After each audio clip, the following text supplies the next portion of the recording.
अस्सलाम वालेकुम दोस्तों, वेलकम टू माजिद गिराई यूट्यूब चैनल। दोस्तों, मोबाइल फ़ोन रिपेयरिंग की नहायत ही अहम वीडियो लेकर आपकी खिदमत के अंदर हाज़िर हूँ। इस वीडियो के अंदर आपको नहायत ही दिलचस्प और मालूमात हासिल होंगी जो कि शायद बहुत सारे लोगों को इससे पहले ना पता हो। तो हम दोस्तों इस वीडियो के अंदर एक मोबाइल फ़ोन के पूरे सेक्शन को डिस्कस करने लगे हैं और वो है मोबाइल फ़ोन का टच सेक्शन। जैसा अगर आप देखें तो मेरे पास एक मोबाइल फ़ोन है, इसका टच वर्किंग क्या हालत में है। तो जब टच वर्किंग के अंदर होता है तो वो उसके अंदर कौन सी लाइनें होती हैं, कौन सी लाइन के ऊपर कौन सी वैल्यू आती है, तो ये जब हम समझ जाएंगे तब हम ये भी समझ जाएंगे कि जब ख़राब होता है तो ये वैल्यू किस तरह से अफेक्ट करती है और किस तरह से हमने इसको ठीक करना है। ठीक है जी, पहले नंबर पर दोस्तों बताऊंगा, चूंकि हम इस वीडियो के अंदर जो है वो मोबाइल फ़ोन के टच सेक्शन को डिस्कस करेंगे, तो इसलिए कोई भी मोबाइल फ़ोन हो तो यही जो उसूल व ज़वाबित फॉलो होंगे, क्योंकि इंडस्ट्री जो है प्रोटोकॉल वो सबके एक ही हैं। तो दोस्तों मोबाइल फ़ोन का टच होता है ये हमेशा I2C प्रोटोकॉल के थ्रू जो है वो मोबाइल फ़ोन के प्रोसेसर से कम्युनिकेशन करता है। तो इसलिए मेरे प्यारे दोस्तों, जब आप टच सेक्शन को समझेंगे तो ज़मीनी तौर पर आप ये भी समझ जाएंगे कि ये I2C प्रोटोकॉल क्या है। तो I2C प्रोटोकॉल क्या है, किस तरह से काम करता है, और मैं आपको बताऊं कि जब आप यहाँ पर टच एक्चुअली करते हैं तो एक्चुअली मोबाइल फ़ोन के अंदर होता क्या है, ये आप DSO के स्क्रीन के ऊपर भी समझेंगे। यानी कि जब मैं टच यहाँ पर करता हूँ तो एक्चुअली इस स्क्रीन के ऊपर भी आप देखेंगे कि मोबाइल फ़ोन कौन सा सिग्नल, कौन सी कमांड, कौन सा डेटा प्रोसेसर को भेजता है। तो एक्चुअली आप जब प्रोसेसर सुनेगा टच की बात तो आप दरमियान से DSO की मदद से ये सब भी देखेंगे दरमियान में, जो कि नहायत ही इंटरेस्टिंग बात होगी। तो सबसे पहले देखें कि ये मेरे पास एक मोबाइल फ़ोन है। अगर हमने समझना हो कि इसका टच सेक्शन, तो देखिए सबसे पहले ये इसका बोर्ड है, तो ये इसके LCD कनेक्टर है, इसके ऊपर ही इसका टच कनेक्टर भी है। यानी LCD कनेक्टर और टच कनेक्टर दोनों ना इसी फ्लेक्स के थ्रू जो है यहाँ पर जाते हैं। ठीक है ना जी। अब हमें ये देखिए, मैंने स्कीमेटिक्स के अंदर इसका लेआउट निकाला हुआ है। तो लेआउट जो है वो बिल्कुल वैसे ही होता है जैसे कि ये मोबाइल फ़ोन है। तो यहाँ पर अगर आप दोस्तों जाइए तो कनेक्टर ढूंढिए, किधर है वो कनेक्टर, ये देखिए HDC 6000, ये तो इस LCD कनेक्टर का नाम है। तो हम ऐसे कहते हैं कि यहाँ पर हम HDC 6000 हम लिख देते हैं और हम यहाँ से सर्च करते हैं। उसके बाद यहाँ पर ये इसने ढूंढ लिया, तो देख यूं ही हमने इसके ऊपर क्लिक किया मेरे दोस्तों, तो ये देखिए ये पूरे कनेक्टर की सारी पिनों की डिटेल यहाँ पर आ गई है। अब मैं आपको एक लफ्ज़ बताने लगा हूँ जो कि आपने हमेशा, कोई भी मोबाइल फ़ोन हो, कोई भी स्कीमेटिक हो, तो आपने याद रखना है। तो ये चीज़ क्या है, ये टच स्क्रीन पैनल है ना। तो अगर हम इसको शॉर्ट में लिखना चाहें तो हम क्या लिखेंगे, touch screen panel, TSP, touch screen panel. तो TSP जिन लाइनों के सामने लिखा हुआ होगा ना, वो समझ लीजिए कि वो टच की है। LCD लिखा हुआ है, MIP है, ये इसका मतलब भी टच की नहीं है। देखिए TSP लिखा हुआ है ना, TSP की ये TA लाइन है। मैं आपको थोड़ी देर में वजाहत करूंगा कि TA लाइन क्या होती है, बिल्कुल पूरी वजाहत से आपको बताऊंगा। फिर देखें VDD जहां पर भी लिखा हुआ ना स्कीमेटिक्स के अंदर, तो इसका मतलब होता है कि एक वोल्टेज है, ये जहन में रखिएगा। उसके बाद फिर TSP यानी कि टच स्क्रीन पैनल, तो कितनी है 3.0। तो यहाँ पर एक वोल्टेज आ रही है। VDD मींस कि वोल्टेज। हमेशा याद रखिए कि VDD जहाँ पर भी पूरी दुनिया में आ जाए मोबाइल फोन स्कीमेटिक्स के अंदर, उसका मतलब एक वोल्टेज ही होता है। तो TSP टच स्क्रीन पैनल, जो कि अभी आपको बता चुका, 2 लाइनें हो गई। उसके बाद आइए तो TSP interrupt line, TSP SDA line, TSP SCL line. ठीक है जी। और 1 2 3 लाइनें ये हो गई, चौथी लाइन ये हो गई और 5वीं लाइन ये होगी। 5 लाइनें हैं जो कि टच की जिम्मेदार हैं। मोबाइल फोन के अंदर अगर टच नहीं काम कर रहा ना, तो या उसके अंदर कोई गड़बड़ आ रही है, तो 5 लाइनें जिनके आगे TSP होगा, TSP और यहाँ पर भी है TSP। अब मैं आपको थोड़ी सी वजाहत दे दूं कि ये काम किस आती हैं। तो देखिए, कोई भी दुनिया की मशीनरी हो, उसको चलने के लिए वोल्टेज चाहिए होती है ना। सीधी सी बात है भाई, कोई मशीन वोल्टेज के बगैर चल नहीं सकती। पहला ये पक्का ठक्का उसूल अपने जहन में बिठा लो। तो यहाँ पर अगर आप देखें ना, तो VDD का मतलब वोल्टेज, TSP का मतलब टच स्क्रीन पैनल, तो 3.0 यहाँ से उसको वोल्टेज मिलेगी। यानी कि आपका जो टच है ना, उसको जो चलने के लिए उसके अंदर ये जो देखिए IC लगा हुआ है, ये देखिए, इसको चलने के लिए जो वोल्टेज चाहिए वो इसके थ्रू उसको 3 वोल्ट चाहिए। ये अगर आपको नहीं मिल रही तो कहीं से भी आप उठाकर इसको मोस्टली दे दें तो वो चल जाएगा। ये एक अलग बात है कहाँ से देनी चाहिए, कहाँ से नहीं देनी चाहिए, लेकिन जहाँ से भी आप दे दें ये चल पड़ेगा। ठीक है जी। उसके बाद है इंटरप्ट लाइन। तो देखें, जब आप यहाँ पर टच जो I2C प्रोटोकॉल है ना, I2C प्रोटोकॉल, उसके अंदर होती हैं SDA और SCL लाइन। अच्छा, मैं प्रोटोकॉल के ऊपर थोड़ी सी गुफ्तगू कर देता हूँ। देखिए, दुनिया भर के अंदर Oppo, Vivo, Tecno, Infinix, Samsung, जो भी आप मोबाइल फ़ोन ले लो, तो कुछ ऐसे असूल हैं जो कि हर कंपनी को फॉलो करने ही पड़ते हैं। ऐसा नहीं कि वो कुछ कंपनी जो उनका दिल करता है वो अपना काम कर ले, ऐसे नहीं होता दुनिया में, ना ऐसे हो ही सकता है, ना ऐसा पॉसिबल ही है। तो एक सारी कंपनीज एक ही प्रोटोकॉल को फॉलो करती हैं।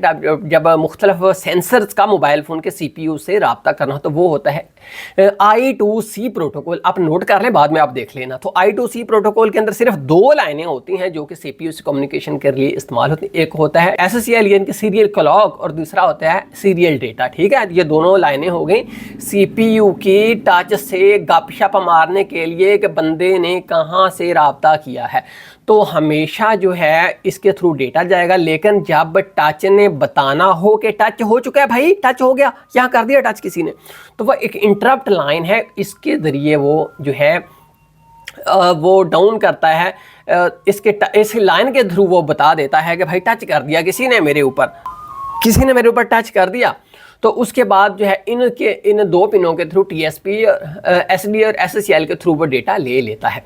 अब मैं आपको बताऊं किस तरह से बताता हूँ। ये TSP लाइन होती है ना, इसके ऊपर 1.8 होती है। कितनी वोल्टेज होती है जी? 1.8। अभी आपको चेक भी करवा देता हूँ मैं अपने दोस्तों को, ऐसे हवा के अंदर बात करने का कोई फ़ायदा नहीं है। तो यहाँ पर मैं जो है इंटरप्ट लाइन के ऊपर जो है वो लगाता हूँ अपने प्रोब्स। तो देखिए 1.9 आ गया ना, तो इसको जब टच करते हैं हम तो इस लाइन को CPU हमारा टच जो है वो लो कर देता है। देखिए अभी 1.9 ना, मैं टच करता हूँ तो देखिए टच किया, फ़ौरन से वोल्टेज लो, फिर देखिए 1.9 है, उंगली मैंने रखी, लाइन लो, उंगली उठाई, फ़ौरन से 1.8, फिर देखिए।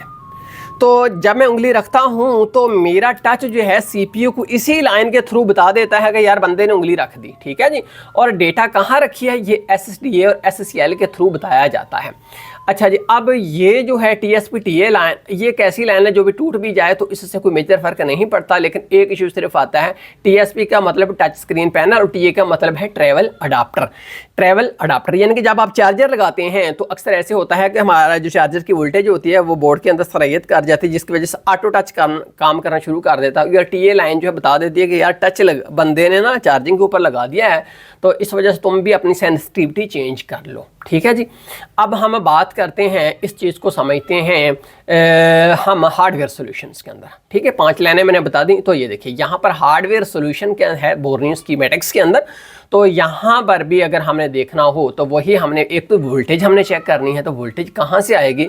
वोल्टेज अभी हम चेक करते हैं कि इस लाइन के ऊपर वोल्टेज होगी। अगर आप यहाँ चेक करना चाहते हैं तो बहुत अच्छी बात है, यहाँ पर नहीं आप चेक करना तो देखिए TSP 3.0 लिखा हुआ है, तो इस कैपेसिटर के ऊपर भी आप चेक कर सकते हो। यहाँ आपका दिल नहीं करता तो आप इस कैपेसिटर के ऊपर भी चेक कर लीजिए। चलो मैं आपको जो किसी एक पॉइंट के ऊपर चेक करके जल्दी से दिखा भी देता हूँ।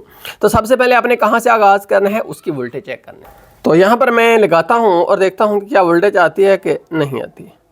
देखिए जी, मिल गया 2.9, 3 वोल्ट आपको मिल गए ना, इसका मतलब है कि वोल्टेज इसको मिल रही है। अगर ये वोल्टेज ना होती तो फिर यहाँ से ही हमने टच कोई भी हो उसकी वोल्टेज से आगाज़ करना होता है। उसके बाद क्या होता है, उसके बाद जनाबे वाली होती है उसकी ही इंटरप्ट लाइन। इंटरप्ट लाइन के थ्रू ही वो बताता है कि टच हुआ, टच नहीं हुआ, कहाँ टच हुआ, ये तो SD और SCL लाइन के थ्रू बताया जाएगा ना, जो कि आपको मैंने पहले जो है चेक करवा दिया था इस रजिस्टर के ऊपर। ठीक है जी, इंटरप्ट लाइन का है। और उसके बाद जो है अब SCL और SDA इस लाइनों के ऊपर मैं ज़रा डीप एक्सप्लेनेशन करना चाहूँगा, और यहाँ से बताया जाता है कि एक्चुअली डेटा जो है वो क्या है। अब यहाँ पर मैं चेक करना चाहूँ तो मैं कर सकता हूँ, यहाँ से ना मैं चेक करना चाहूँ तो मैं देखूँ कि कहाँ पर ये लाइनें जा रही हैं। तो ये दोनों लाइनें जो इस रजिस्टर के ऊपर एक कनेक्टर के ऊपर जाती है, फिर CPU में चली जाती है। दूसरी जो लाइन है वो भी सीधी इस रजिस्टर के ऊपर जाती है, इस सीधी जो है CPU के अंदर चली जाती है। अब 2 रजिस्टर यहाँ पर मौजूद है ना दोस्तों, मेरी बात तवज्जो से सुनना। हमेशा SDA और SCL लाइन या इंटरप्ट लाइन के ऊपर हमेशा 1.8 वोल्ट छोड़ा जाता है, 1.8 वोल्ट छोड़ा जाता है। और जब उसने 1 भेजना हो तो वो उस लाइन को नहीं छेड़ता, जब उसने 0 भेजना हो तो उस लाइन को पीछे से ये वाला हमारा CPU जो है उसने अगर 1 भेजना होगा तो इस लाइन के ऊपर इस रजिस्टर के थ्रू 1.8 छोड़ा हुआ है। मैं आपको अभी चेक करवा देता हूँ। पिछली तरफ जाइए और इन दोनों लाइनों को देखिए, जैसे स्कीमेटिक्स के अंदर है तो वैसे ही मैं यहाँ पर आपको ढूंढ कर देता हूँ। सेम टू सेम मैंने वो जगह यहाँ पर ढूंढ ली। अब यहाँ पर मेरे मखणों ये देखो, यहाँ पर मैं लगाता हूँ और ये लाइन थी ना, इसके ऊपर देखो तो 1.8 आ गया ना। अब दूसरी लाइन जो है ये वाली है ना, इसके ऊपर देखो तो यहाँ पर भी 1.8 आ गया। तो जब सीपीयू ने डेटा भेजना होता है तो वो इस लाइन को अपने अंदर से ग्राउंड से शॉर्ट करता है, तो वो आगे 1 का सिग्नल जाता है। अच्छा जी, ये कहने को तो बहुत आसान है, लेकिन मैं आपको दिखाता हूँ एक्चुअली ये प्रोसेस किस तरह से काम करता है। तो ये देखिए, ये मेरे पास एक वायर है छोटी सी, मैं इसको दोनों लाइनों के ऊपर कनेक्ट कर देता हूँ और आप लोगों ने देखना है उस डीएसओ की स्क्रीन के ऊपर। ये देखिए जनाब, एक वायर को मैंने यहाँ पर कनेक्ट कर दिया, दूसरी को मैंने यहाँ पर कनेक्ट कर दिया। अब एसडीए और एससीएलएल की दोनों लाइनों को मैंने बाहर निकाल लिया है। अब हमने देखना ये है कि ये कम्युनिकेशन किस तरह से यहाँ पर होती है। तो अब देखिए, देखना आपने है कि जब सीपीयू कुछ बकवास करता है या ये टच कुछ बकवास करता है तो वो कौन सी ज़बान के अंदर होती है। ठीक है जी, ठीक है आइए जी। तो ये मेरी ओसिलोस्कोप की डीएसओ की दोनों प्रोब्स हैं। तो यहाँ से एक ग्राउंड में ले लें, इसके साथ में एसडीए और एससीएल दोनों लाइनें जो हैं वो जोड़ देता हूँ। तो दोस्तों, जैसा कि अगर आप देखें तो मैंने दोनों वायर्स को कनेक्ट कर दिया है। अब मैं यहाँ पर स्क्रीन के ऊपर यूँ ही क्लिक करता हूँ तो डीएसओ की स्क्रीन के ऊपर आप देखो हमारे टच ने कुछ बकवासबाजी शुरू कर दी है, जो कि सीपीयू से कुछ कह रहा है, हमारी शिकायतें लगा रहा है। हम इसको देखते हैं कि ये क्या कहता है चुपके चुपके। तो दोस्तों, जैसा कि अगर आप देखें तो स्क्रीन के ऊपर ये नीचे वाला है, ये है सीरियल क्लॉक, ये क्लॉक सिग्नल जा रहा है। ठीक है, एक मखसूस वक्फे से लाइन अप होती डाउन होती, अप होती डाउन होती, अप होती डाउन होती। तो जब ये सीरियल क्लॉक अप होता है यानी कि ऊपर वाली पीक पर, तो हमारा जो सीपीयू देखता है कि तब डेटे वाली लाइन कहाँ पर है। डेटे वाली लाइन जैसा अगर आप देखें तो नीचे है, इसका मतलब है 0। आगे फिर जब ये क्लॉक अप होता है तो हमारा सीपीयू देखता है कि यहाँ पर डेटे की लाइन अप है या डाउन है। तो ये अप है ना, तो इसका मतलब है 1, यानी कि इसके अकॉर्डिंग जब ये अप होता है तब ये किस स्टेट में होता है, इसी से ही डेटा डिटरमाइन किया जाता है। तो अब मैं आपको दिखाता हूँ कि एक्चुअली कम्युनिकेशन कहाँ पर हो रही है। तो ये देख लीजिए, ये है डेटा हमारा जो कि हमारे सीपीयू ने रीड करना शुरू कर दिया। मैं आपको दिखाता हूँ जी। दोस्तों, जैसा कि अगर आप देखें ना, तो मैं यहाँ पर स्क्रीन के ऊपर हाथ रखता हूँ ना, तो ये देखिए, ये एससीएल एसडीए दोनों लाइनें तो चल पड़ी है ना। नीचे बहुत सारा डेटा भी, ये देखिए बहुत स्पीड से जो है ये चेंज हो रहा है, बहुत ही स्पीड से जो है डेटा चेंज हो रहा है। ये इतनी तेज़ी से चेंज हो रहा है, इतनी जल्दी हो रहा है कि हम जो है वो इसको पढ़ नहीं पा रहे, क्योंकि हमारी स्पीड से ये बहुत ज़्यादा है। अलबत्ता हम कहीं पर भी इसको स्टॉप कर दें तो हम देख सकते हैं। मैं आपको दिखाता हूँ जी, सिंगल स्क्वायर कैप्चर जब हम करेंगे, ये देखिए जी, यहाँ पर मैंने एक जगह के ऊपर स्टॉप कर दिया। तो अब देखिए डेटा किसने भेजा, डेटा डी मीन्स कि डेटा 00 यानी कि जो हार्डवेयर है उसका एक एड्रेस होता है 00 एड्रेस, उसने एक्नॉलेजमेंट दे दी कि मैंने, सीपीयू ने पुकारा हेलो भाई टच, टीपीयू ने कहा एक्नॉलेजमेंट का मतलब कि यस जी भाई मैं मौजूद हूँ, बताओ क्या काम है।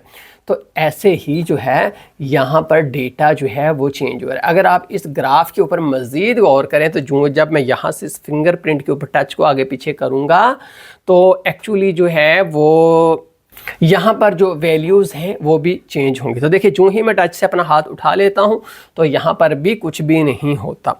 तो ये दरअसल इंटरप्ट लाइन का कमाल है। इंटरप्ट लाइन मैंने आपको अभी बताया थोड़ी देर पहले कि जो है वो सारा कुछ हमारा जो है राज, जो ही हम टच करते हैं तो वो बता देती है, सीपीयू को अलर्ट कर देती है कि भाई टच हो गया, टच नहीं हुआ, टच हो गया। तो टच कहाँ से हुआ, ये एसडीए और एससीएल लाइन्स बताते हैं जिसकी आपने कम्युनिकेशन अभी देखी। अच्छा जी, अब मैं आपको बताता हूँ कि अगर आपने मल्टीमीटर से इसको चेक करना हो तो इंटरप्ट लाइन का तो बहुत आसान, मैं आपको पहले बता चुका हूँ कि जो ही आप टच करते हैं इसकी वोल्टेज डाउन हो जाती है। अब मैं मल्टीमीटर के यूज़ से आपको बताता हूँ कि आप किस तरह से जो है इसका मुतबादल कर सकते हो, मुतबादल इसका। तो देखिए, मेरे पास मल्टीमीटर की दोनों प्रोब्स हैं, एक को मैं लगा देता हूँ पॉजिटिव से और दूसरी को मैं लगा देता हूँ नेगेटिव से। तो यहाँ पर देखिए आपको वोल्टेज स्क्रीन के ऊपर आ गई, लेकिन जो ही मैं टच करूँगा तो ये वोल्टेज कुछ ड्रॉप हो गई। वोल्टेज ड्रॉप हुआ, वोल्टेज अप हो गई, वोल्टेज डाउन हो गई। तो जो ही आप जो है इसमें से कोई भी लाइन हो, तो देखिए अभी मैंने लगा दिया तो किसी तरह का वोल्टेज ड्रॉप नहीं है। 1.8.8.8 ठीक है, टच कर दिया तो डाउन हुई, हाथ उठा दिया तो दोबारा से अप हो गई। तो ये जो वोल्टेज ड्रॉप होता है ये वही दरअसल क्लॉक सिग्नल है जो कि यहाँ पर जाता है। तो जब आपके पास से कोई भी मोबाइल फ़ोन आए जो कि इस इशू के अंदर हो, तो आपने क्या करना है, आपने सबसे पहले उसकी वोल्टेज चेक करनी है और उसके बाद आपने देखना है कि ये जो SDA और SCL क्या इन लाइनों के ऊपर, और उसके बाद आपने देखना है कि SDA, SCL और इंटरप्ट लाइन क्या इन तीनों के ऊपर 1.8 मौजूद है। अगर 1.8 मौजूद नहीं है तो फिर आपको लाजमन ये वाला रजिस्टर चेक करना पड़ेगा। और उसके बाद आप ऐसे भी कर सकते हैं कि अगर 1.8 मौजूद होने के बावजूद भी टच नहीं काम कर रहा तो फिर आपने इस रजिस्टर को भी उतार देना है और इसको भी उतार देना है, और आपने देखना है इस टच को उतार कर इस कनेक्टर को कि क्या उसके ऊपर GR ग्राउंड रीडिंग है, मतलब कि वो इस CPU से कनेक्ट है। अगर नहीं तो फिर CPU रिवाल किया जाएगा, लेकिन अमूमी तौर पर इतने गहरे मसाइल होते नहीं हैं। और ये जो TP जो है TA लाइन थी वो मैं आपको बता देता हूँ, उसकी वजाहत रह जानी थी। वो ये है कि ये देखो TA लाइन, जब आप चार्जर लगाते हो तो इस लाइन के ऊपर 1.8 आ जाता है। जब आप चार्जर रिमूव कर देते हो तो यहाँ पर कुछ भी नहीं होता TA लाइन पर। ये बताने के लिए होता है कि चार्जर लग गया भाई, चार्जर उतार दिया भाई। ये ही टच को बताना बहुत ज़रूरी है, वरना टच जो घूस्ट टच खुद ही काम करेगा। तो बहुत शुक्रिया माजिद ग्रे यूट्यूब चैनल देखने का। दोस्तों आप सपोर्ट कर दिया करें ताकि मैं इस तरह की मज़ीद मालूमाती वीडियो